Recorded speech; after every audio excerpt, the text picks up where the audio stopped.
So I think we'll start by stripping this one down.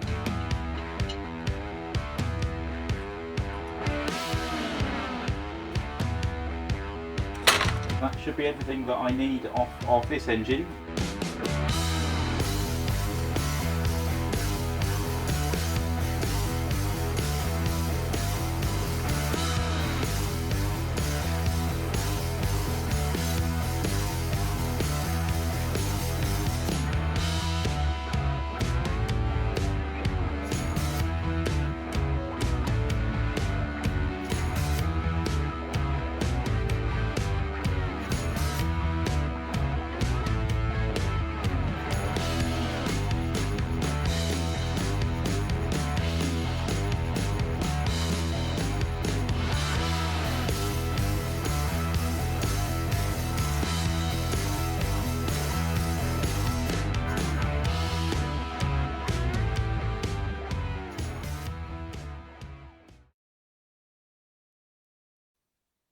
Having stripped off all the bits that I'll need, it would be nice to go straight into building up the other engine, but unfortunately it's not quite that simple.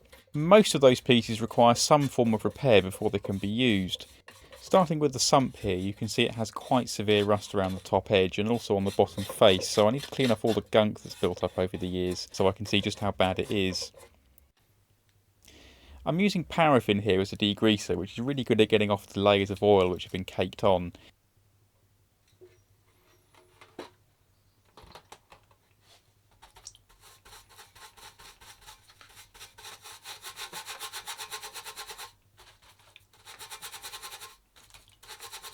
It's important to get it all off as I'm going to sandblast this along with various other bits later on, and I don't want to contaminate the sandblaster with any oil or grease.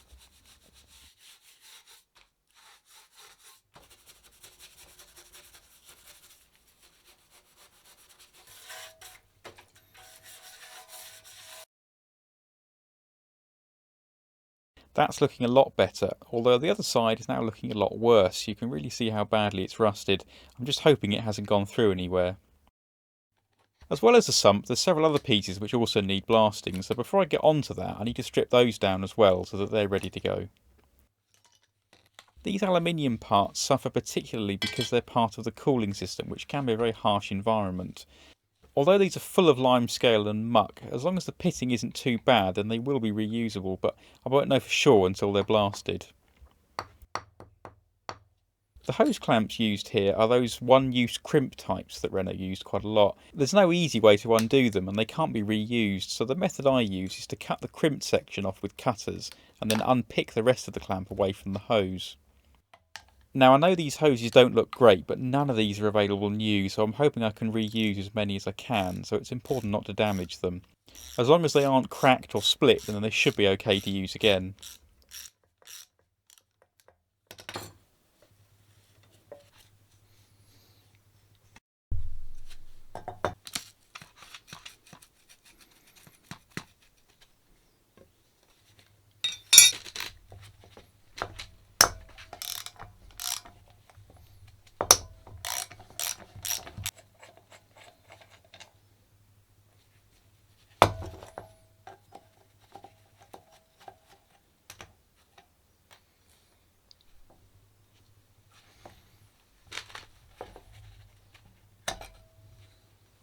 Right, time to get blasting. It's important to take your time when sandblasting. You don't want to rush it and you don't want to miss anything. The more care you take, the better the finish will be and the less chance there is of it corroding again in the future, which is what it's all about.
And after a coat of high temperature silver paint, these parts are looking a lot better. I know there's a lot of debate over whether you should paint aluminium. Quite a few people prefer vapour blasting, and there are various other finishes you can get as well, but I've always preferred painting it as I think it gives it the best level of protection. Don't forget, when these came out of the factory they had no protection at all, and you saw what condition they were in, so to me it just makes sense. It's true though that aluminium is notoriously difficult to stick to, so you do need to get the right paint which is designed for the job. Here I'm using an 800-degree paint called Mepatherm. These steel pipes are actually in good condition with no serious pitting, so after blasting I've used the Mepatherm paint again to protect them, this time in black though. And these parts won't be subject to high temperatures, so a standard satin black will do the job nicely. After blasting and painting, all of those pieces now look great. However, the situation isn't quite as good with the exhaust manifold. No, it isn't. It's in a terrible state. It looks like in the past it's cracked pretty much entirely in half in the centre there. Somebody's MIG'd it back together. I can tell it's MIG because as you can see there's little bits of MIG wire still left. MIG isn't ideal for cast iron. Ideally you want either TIG or stick welding. You can get special sticks for doing cast iron. But this does appear to have worked largely. There are a few cracks in places that have reformed, but it didn't look like there were any sooty deposits before, so I do think it was sealing at least. It does seem to be structurally sound as well. One of the studs wasn't a stud, it was actually a bolt, which is fine, that came undone. The other stud is completely mangled and the threads all rusted away at the end, so I'm going to have to try and get that out and redo that. And there appears to be some weird coating on it that I'm not quite sure what it is. I don't think it's rust, I think it's possibly something to do with the original casting process, but the sandblaster won't touch it. So essentially I'm just going to leave that, I think. Not much I can do with that. I am going to have to try and reuse it. I haven't got any other options. I haven't got another one. I can't find another one. I haven't got time to make a custom one. So I've got to try and make the best of this. So I think the first thing to do is to get this stud out and try and go from there.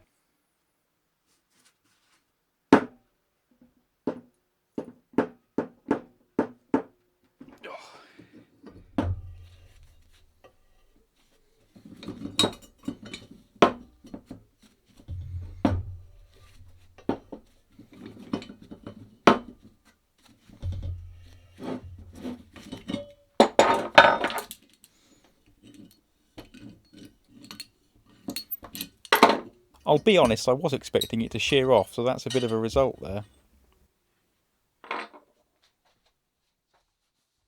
And after a couple of coats of Mepatherm, it's looking a lot better. I'm going to replace the studs with bolts, and it makes sense to clear the threads out first with a tap.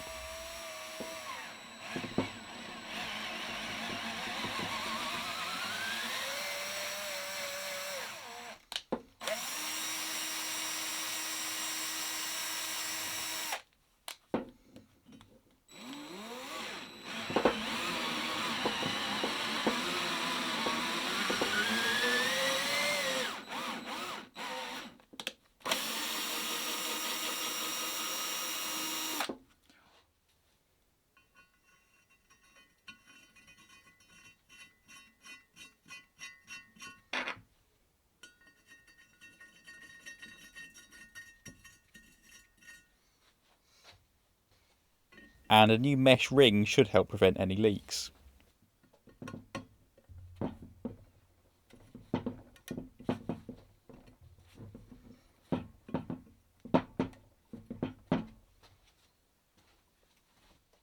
Back with the sump now, and after blasting it's not looking too bad, except there are a few pinholes which have been revealed.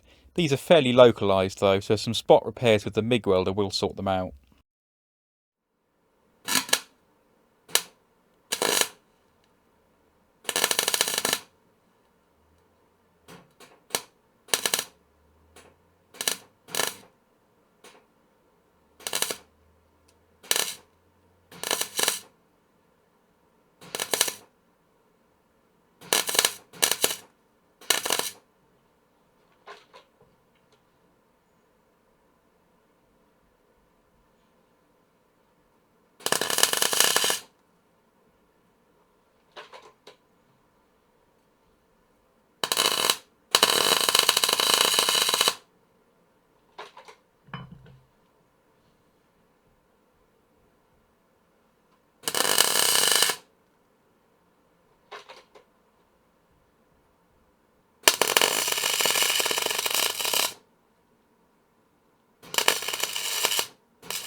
That should stop any oil leaks, but it doesn't look too pretty, so I'll go over it with a flat wheel in the angle grinder.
And after a couple of coats of zinc paint and some satin black, that's looking much better.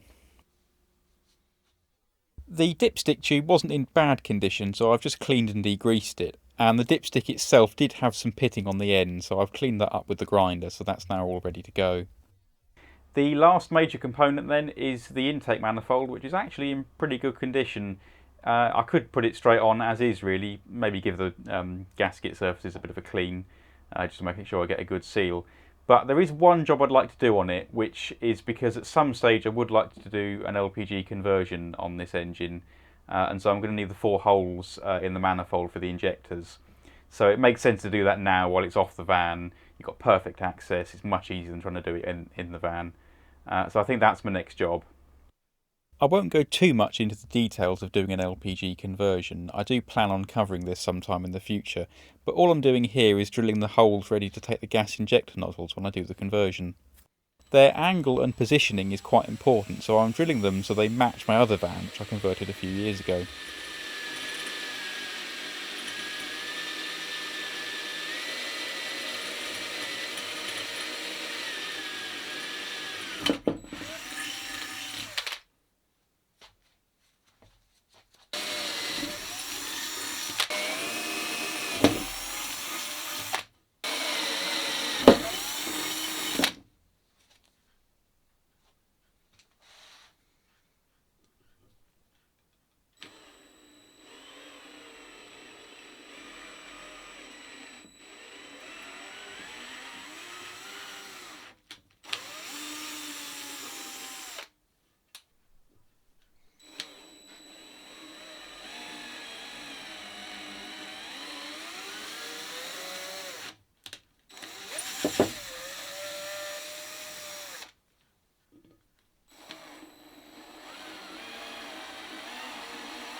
Obviously you can't have open holes in the manifold, so as I'm not fitting the nozzles yet, I'm just going to blank them off with a short bolt in each hole, wrapped in PTFE tape to ensure a good seal.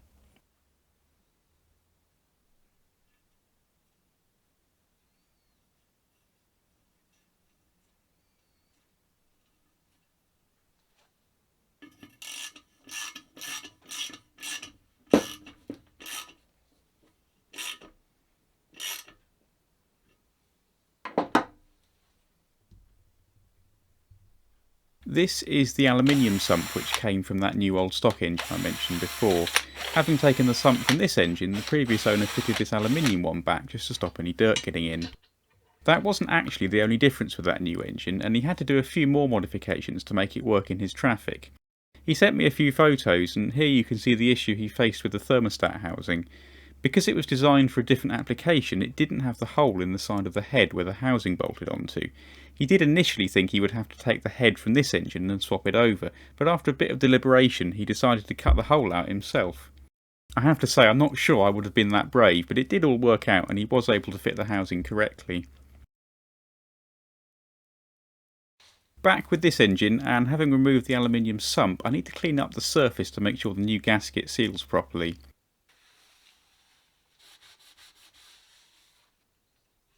I'm using a Stanley knife blade here to scrape off the remains of the old gasket and sealant. It's important to get the angle and pressure right, as you don't want to dig in because it can leave a mark on the surface if you're not careful.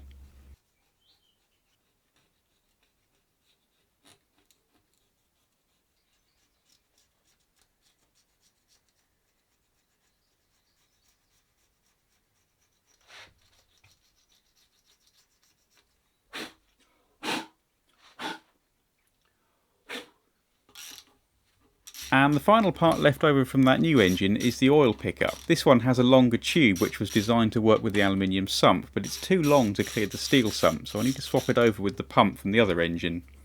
It's important to remember to do this before you've put sealant all over the new sump and then find it doesn't fit when you try to install it. That would be a stupid mistake to make, and you certainly wouldn't catch me doing anything like that. I mean, if that happened, I guess I'd have to fix it in the edit or something.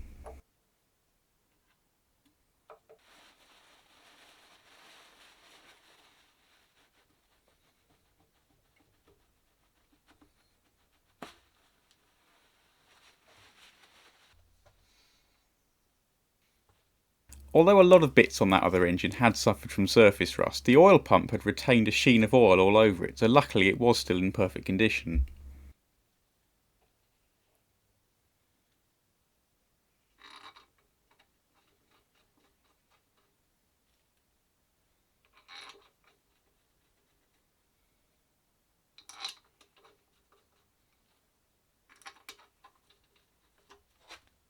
A first pass with the ratchet will ensure the pump is seated correctly before tightening them fully afterwards.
With the block now ready to go and all of the parts cleaned and prepared, join me in part 3 when I start building it back up.